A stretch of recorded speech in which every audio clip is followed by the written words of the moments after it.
2013-2014. As the Chief Federal Law Enforcement Officer for this district in this part of our great nation, I have the opportunity on a regular basis to speak with the Attorney General, Eric Holder.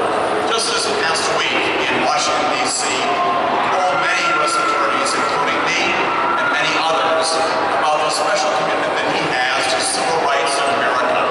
Eric Holder sometimes says that civil rights is the great unfinished business of this land, and it is. I want to commit to you again today, as we have in the past, the words of Eric Holder, of our President.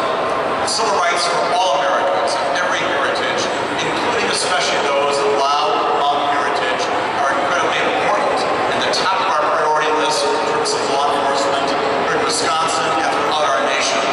When it comes to ensuring that the civil rights of all Hmong residents, citizens, all people of all great heritages in this country are observed and enforced in housing, in healthcare, in education, in employment, the fundamental trappings of all that makes America great. Know that this President, know that the Attorney General, and know that I, as the Chief Federal Law Enforcement Officer here in this part of our nation, and the 91 other U.S. attorneys around the country are here and are very much partnered with you in ensuring that your civil rights are enforced and always observed. That's what makes our nation great.